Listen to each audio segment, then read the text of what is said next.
High সবাইকে, সবাই কেমন আছো? আশা করি সবাই ভালো আছো। আর আমি আজকে খুব খুব খুব ভালো আছি। যেহেতু আমি বাপের বাড়ি চলে গেছিলাম, আর বাপের বাড়ি এই দেখো ডাব দাদা কেটে দিয়েছিল। ডাবের শাঁসটা ছিল ওর মধ্যে, ভীষণ ভালো লাগে খেতে। তো দাদা এটা করে দিয়েছিলো। দাদা সকাল থেকেই মানে আমি যখন থেকে গেছি আর কি, তখন থেকে দাদা বলছে কি খাবি বল, এটা খাবি ওটা খাবি, এই করছে আমার বাড়িতে। সত্যি কথা বলতে গেলে মেয়েদের নিজের বাপের বাড়িতে গেলেই মনে হয় যে মনে হয় আমার বিয়ে হয়নি। তো সেরকম ব্যাপার। ওই কুরকুরেগুলোও আমার দাদা কিনে নিয়ে এসেছিলো, একটা আমার জন্য একটা আমার মেয়ের জন্য। ওখানে গিয়ে মনে হয় যে আমি এখনও হয়তো ছোটোই আছি আমার দাদাদের কাছে, এখন আমি আর হয়তো বড় হইনি।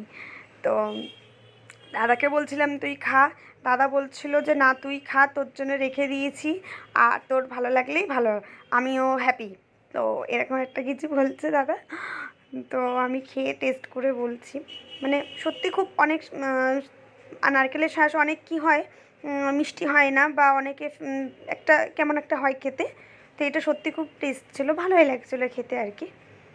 আর বাপের বাড়ি যাওয়াটা নিয়ে হয়তো অনেকেরই প্রবলেম হতে পারে, মানে বেশিরভাগ হচ্ছে শ্বশুরবাড়িতে অনেক প্রবলেম হয়। মেয়েরা মানে এমন বিয়ে করে মেয়েরা একদম যেন বাধা, যে বাপের বাড়ি যেতেই পারবে না। তো এটা অন্য কারো স্বামীর কথা হোক না হোক, আমার স্বামীর কথা, যে বাপের বাড়ি তুমি যেতে পারবে না। হ্যাঁ, কিনেই নিয়েছে অ্যাকচুয়ালি আমাকে। তো যাই হোক, আমি ওর কথা বাদই দিলাম। আমি একদম এইসব কথা বলে আমার মুড অফ করতে চাই না আর কি। তো ভালো লাগছিলো খেতে। আর ওখানে খেয়ে আমি মানে খুব এনজয় করছিলাম দিনটা। তো দুপুরবেলা থেকেই আমার এনজয় করা দিনটা পুরো নষ্ট করে দিয়েছিল। আর এই দিকে দেখো, আমি যাব বলে মাকে বলেই দিয়েছিলাম আগে, তাই মা আমাদের জন্য মাংস কষা করছিল আর ওইদিকে রাইস বানাচ্ছিল।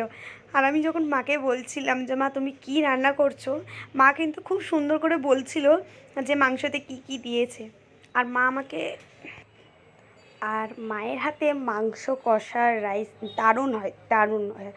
মানে এটা সব মাদেরই হাতে জানি না কি জাদু আছে, মা ভীষণ ভালো রান্না করে আর ভীষণ টেস্টি হয় খেতে। তো কালকেরও ভীষণ ভালো হয়েছিল। আর আমি বলেছিলাম অবশ্য যে আমি টেস্ট করে জানাবো, কিন্তু সত্যি কথা খাওয়ার সময় আর মনেই নেই, এত টেস্ট হয়েছিল যে আমি খাওয়ার সময় ভুলে গেছি যে ভিডিও করতে হবে আমাকে। তো আমি ওটা মিস্টেক করে ফেলেছি, সরি। তো আর আমি মাকে বলছিলাম যে আমি করছি, মা কিছুতেই আমাকে রান্নাঘরে ঢুকতে দিচ্ছিল না। তো এইটাই হচ্ছে মা মায়ের মধ্যে আর কি পার্থক্য। আর আমি পাবদা মাছ দেখো বাড়ির থেকে করে নিয়ে এসেছিলাম। তো মায়ের জন্য নিয়ে এসেছিলাম, কিন্তু আমার মা একদমই বলছিল খেতে চায় না। আর এই হচ্ছে মিহিদানা।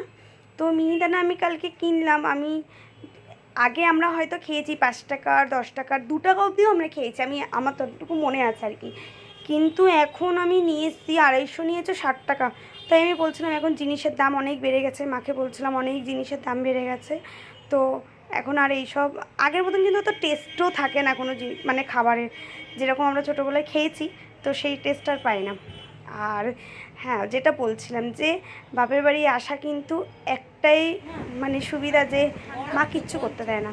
তারপরে চলে এসছে মা, বৌদি ফুটি নিয়ে এসছে। এবার এখানের মজাটা একটু শুধু প্লিজ শোনো, একটু তোমার পা দাও, পা দাও।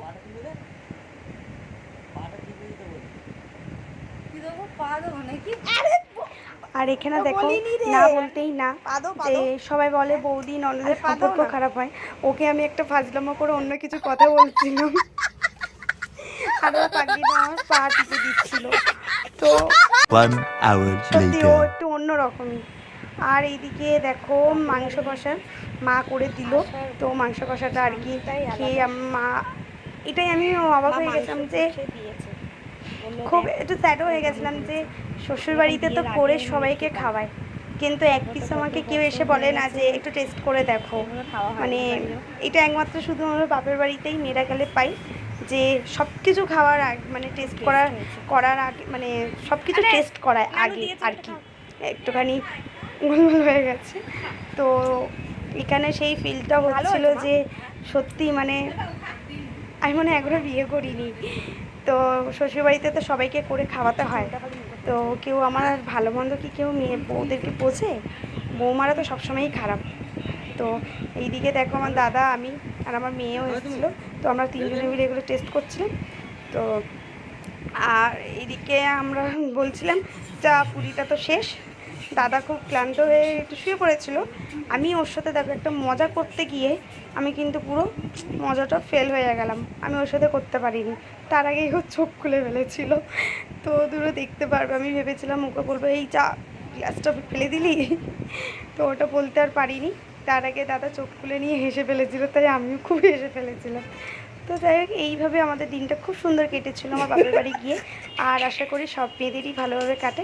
চলো টাটা, বাই বাই।